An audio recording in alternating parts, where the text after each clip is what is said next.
thank you very much. I think good morning, Good morning. Chris. How are you?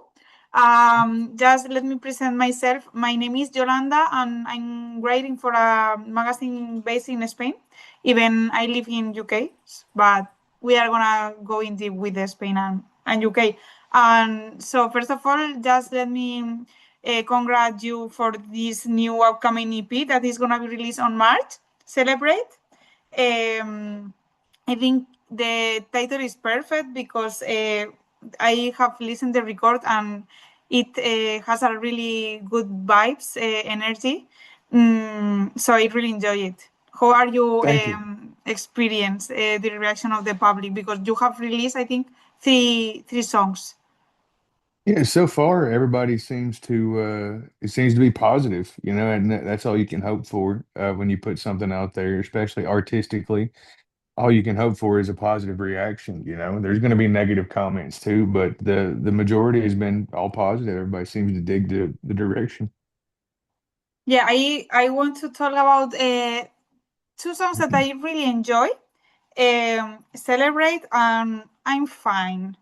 Mhm. Do you think maybe they are the most accessible songs on the EP? I don't know. I mean, for us, we just write what we like, and if we feel good about it, then hopefully someone else will.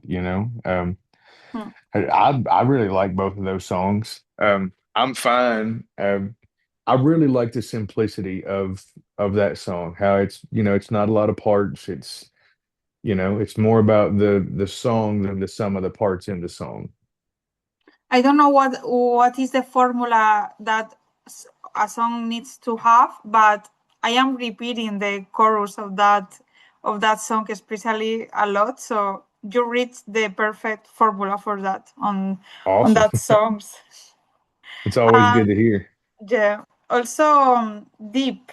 It's like more a ballad, but I think you achieve to mix energy, but also like some melancholic.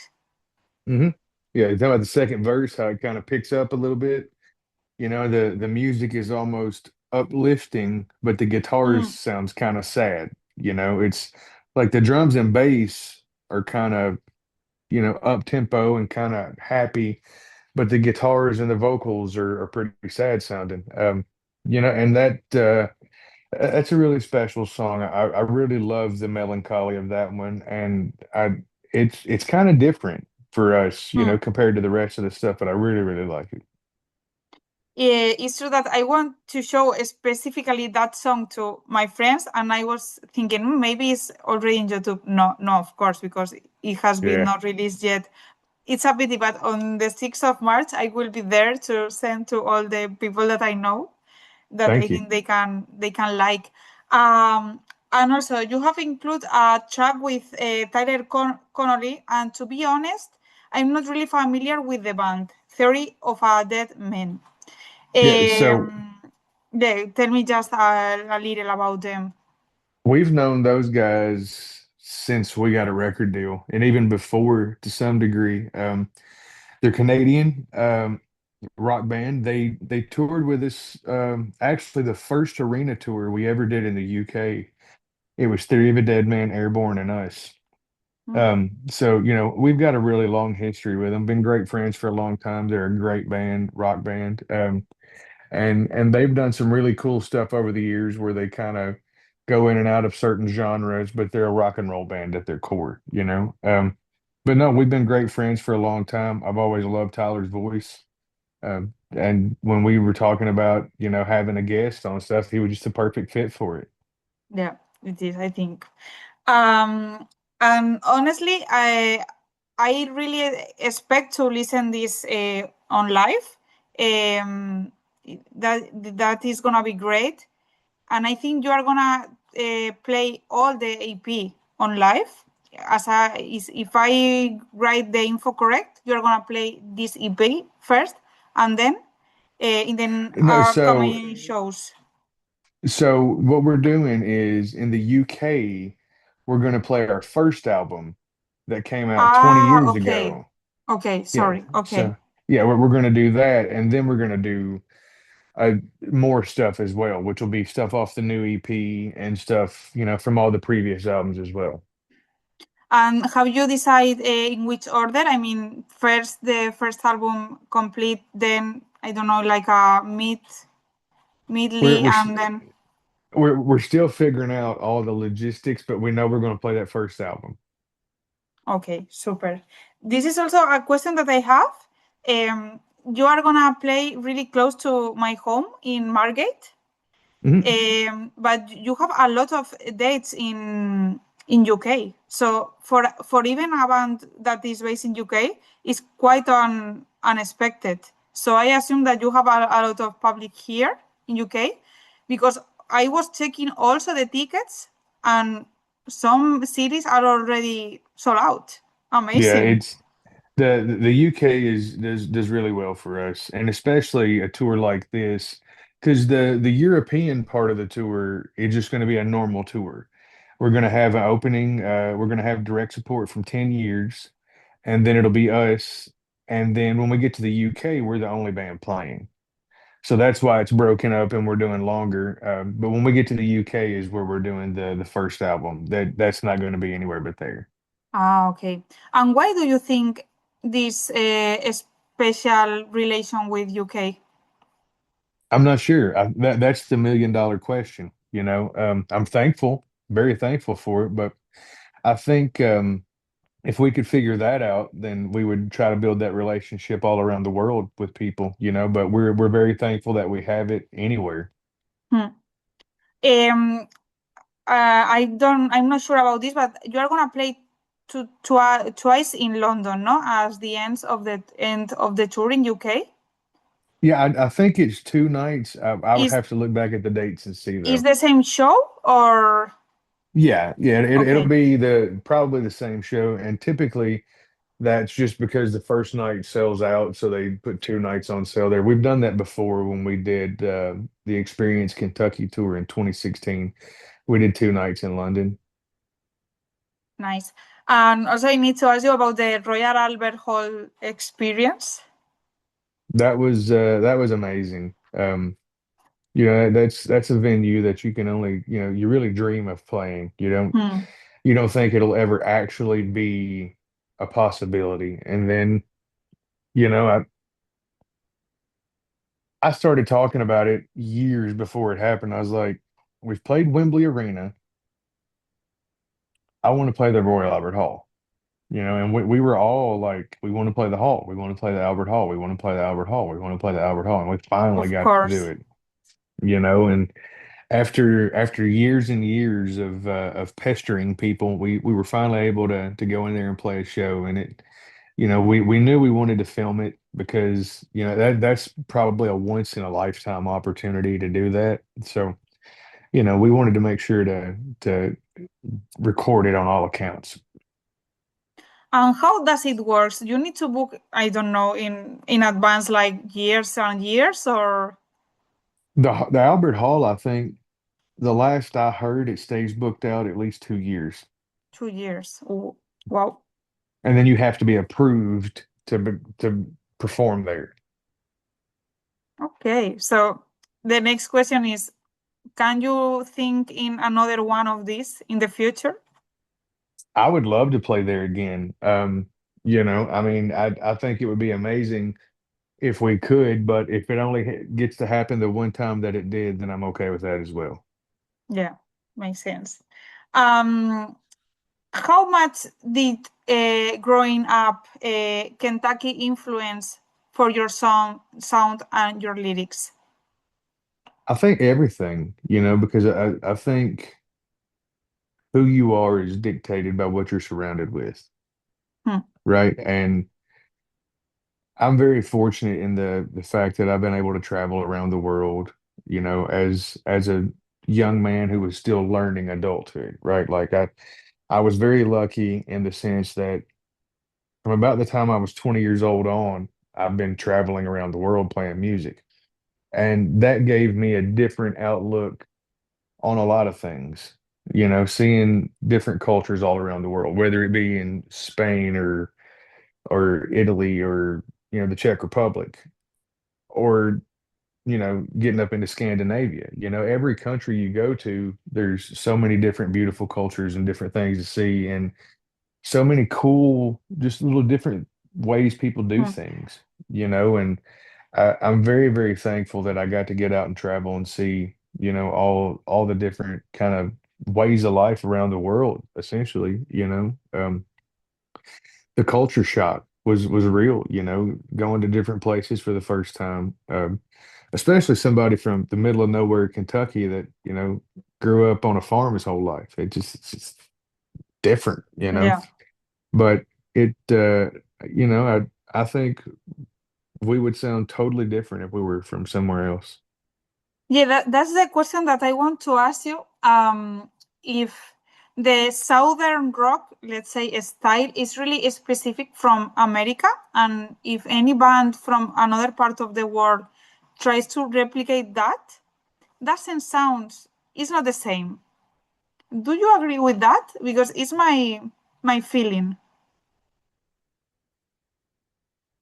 Yes and no, because one of the greatest Southern rock bands of all time, in my opinion, personally, was from New York.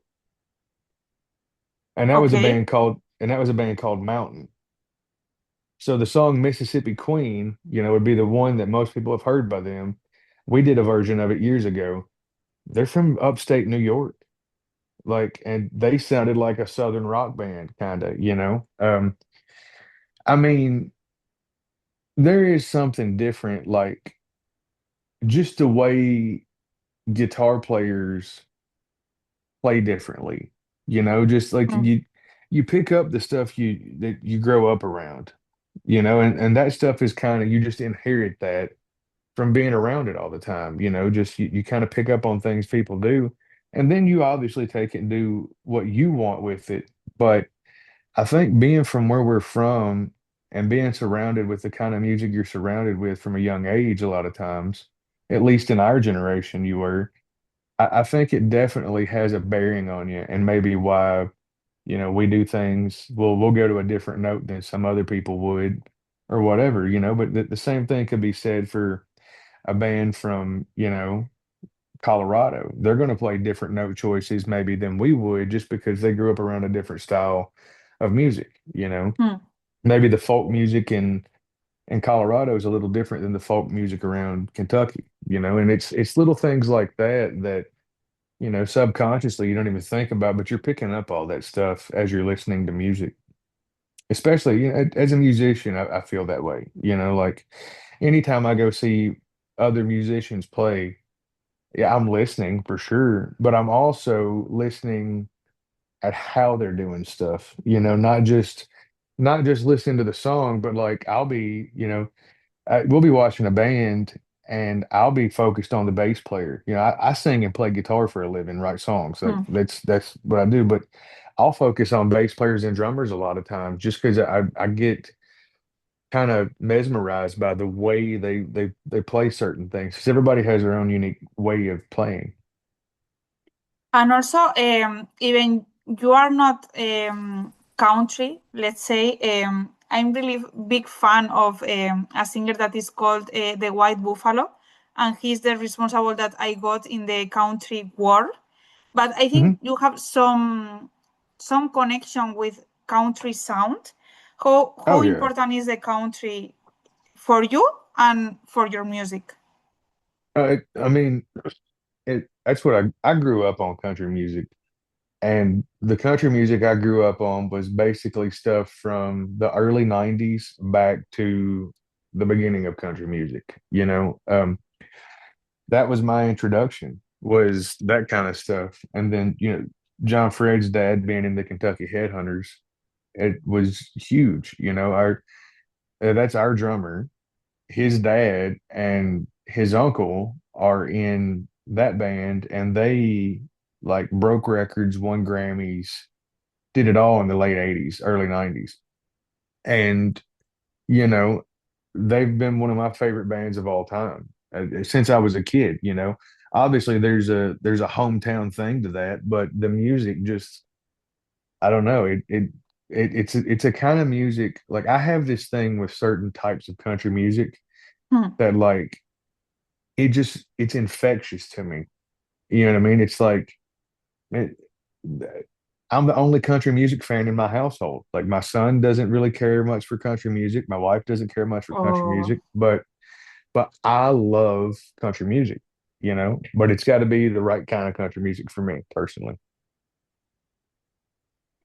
okay. The first songs that I ever heard by Blackstone Cherry were Blind Man and Things My Father Said from Folklore and Superstition. Probably is my favorite album.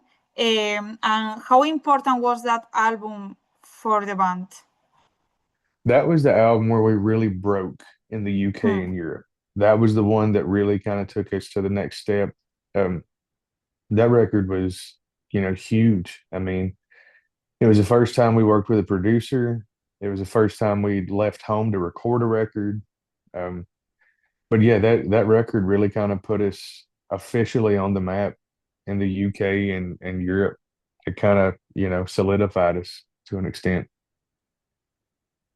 And also your lineup. Your lineup barely changed in 20 years. What I Hmm. think nowadays is quite impressive.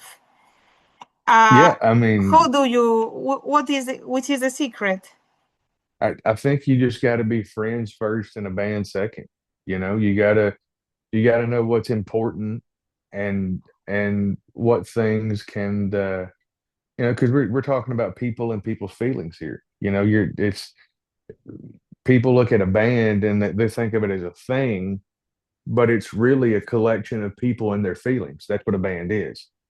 And knowing how to navigate each other's feelings and how to work with each other and figure out each other's personalities and feelings and knowing how to coexist. That's the biggest thing is we all know how to coexist with each other. We all know the things that, you know, are pointless subjects because they just bring up argument, or we know the things that are going to uplift everybody.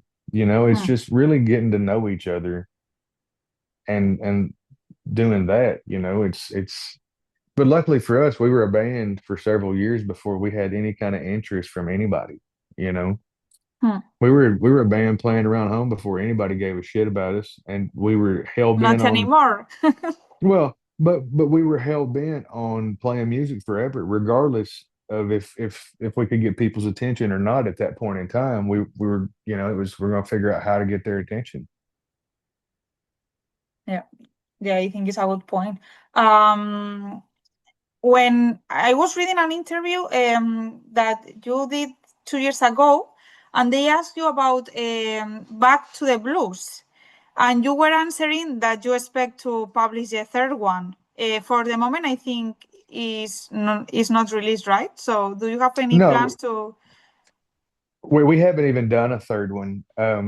I would love to at some point do another thing like that, but I think where we're at right now, we're just in a good groove with our own music. The EPs are a fun way to break up, doing the same, getting out of the same routine, of doing stuff, and it kind of gets you to go back to your old influences. That's what I love about it. Hmm. It is a lot of times when we do an EP, when you go back and listen to those songs to try to find the ones you want to do, you're taken back to when you were learning those songs as a kid, and it gets you back onto that kick of your influences, and then you kind of go back through the list. The last time we did a Black to Blues, checking out the songs, and I'm listening to Freddie King, right?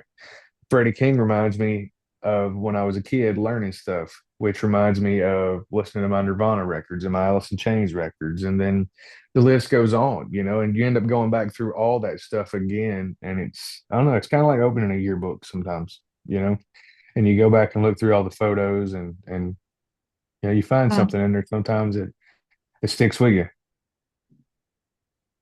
I must confess that that question is from ChatGPT, so not 100% sure if it's true, but it says that Blackstone Cherry is inspired the name by a cigar box. Is that Yep, true? 100%. Oh. 100%. So it was there's a company called Blackstone. that makes like cigars and cigarillos, and they had flavored ones. And we were kids, and we would try to sneak and smoke, being teenagers.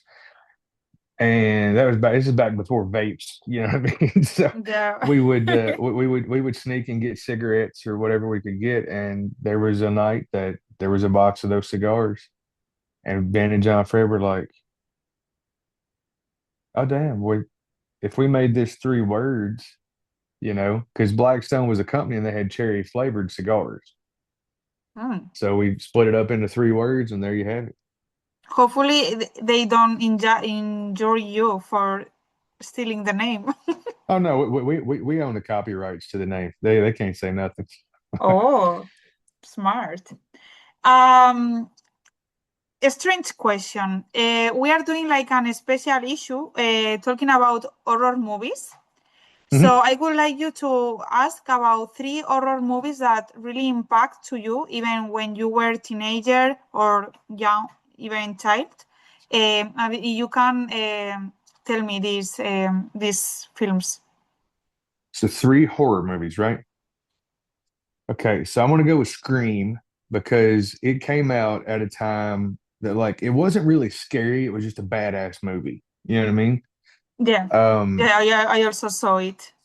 Yeah. Halloween is the greatest of all time, in my opinion. Just the original Halloween movie. I mean, Mm. a guy could escape from a mental facility and go nuts and kill people. That seems plausible to me. Um, and then I'm going to throw one in there that it came out when I was a kid and scared me to death when I first watched it until you found out it was what it was, and that was the Blair Witch Project. When I Oh, was a kid, you got to think this was before the internet was massive, and like this was before information was at your fingertips. They put out this Blair Witch Project movie, and then nobody saw, the actors for a bit, and it was because it was like one of the first movies that was shot like documentary style with like hand cams and stuff. But it was like watching it back now, like it's not as good. But as a kid, I think I was maybe 12, 13 years old, something like that. That movie scared the shit out of me. can you repeat me the name? I'm not sure if I know it. The Blair Witch Project. No, okay, I will check it. Yeah, Yeah. seems really But those that, interesting. that- those would be three that I would pick, that gave me memories at least. Okay, and now I have two questions that we also try to include that we ask to everyone. Is Mhm. if you remember the first album that you bought with your own money? With my own money. That's tough. I can remember the first CD I ever got because I got it for Okay. Christmas. I got a boombox and a CD for Christmas one year. Those are my big gifts. And it was Hootie and the Blowfish Cracked Rear View. Hmm. That was my first CD that I ever owned. I got two. I got that and a Jimi Hendrix Greatest Hits were the two CDs I got. But the Hootie and the Blowfish was the one that I specifically asked for. Okay, nice answer. The second one is if you ever cried in a concert and if you remember the band and the song. Yeah, I have. I've cried during our own concerts, singing. Typically, it's things my father said or Peaches Free, one of those kind of songs where it's a big moment with the crowd. It gets you kind of emotional. Um, and then as far as being at a concert, um, I remember I couldn't tell you the name of the song. Um, I can tell you who was singing and who was playing guitar though. It was Jimmy Hall, who Hmm? was a singer for a band called Wet Willie. He sang with Jeff Beck. He sang with everybody. But Jimmy was singing, and I want to think it was a song that he had written about his mom. And we were on the Southern Rock cruise, and Jimmy kind of would do like an all-star band where he'd have all kinds of guys up. And Greg Martin from the Headhunters, the Kentucky Headhunters, who I mentioned earlier, was playing guitar. And towards the end of the song, Jimmy's singing and Greg starts playing a solo. And between the singing and the guitar solo, my wife looks over at me and I'm just pouring tears. It's just the music is hitting me that way. I'm getting chills right now. Um, and that, it just broke me down. I mean, yeah, there have been plenty of sad songs that'll get you. Hmm. Um, when I saw Adele on the which tour was it? We saw Adele in Nashville, and when she would do those songs off 21, it was emotional for me a lot of times because I went through a like a nervous breakdown, essentially mental health kind of really bad battle um in 2011, and between Bob Marley's music and that Adele record, that's what I would listen to go to sleep most nights.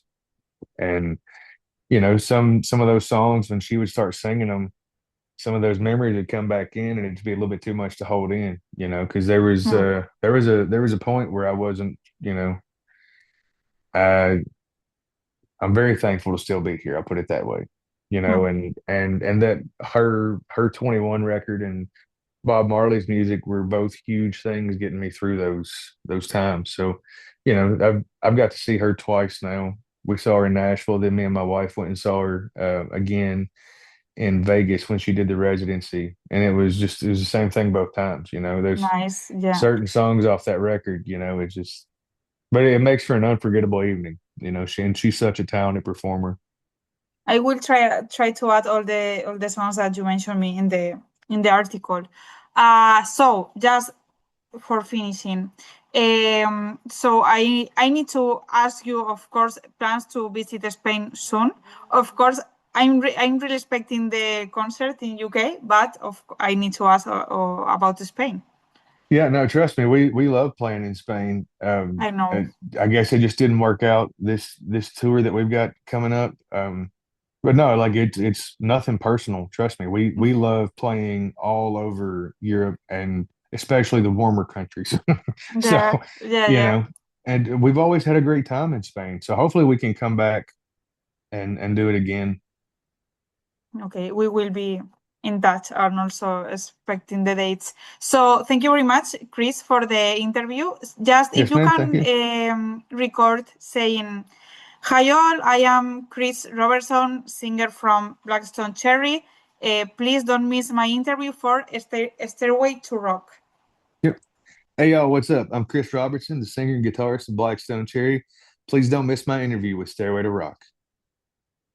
Super. Thank you very much. We Awesome. will Thank you so much, upload honey. in social media. Thank you very much. Thank you. Bye. Have a great day. Have a great day. Bye.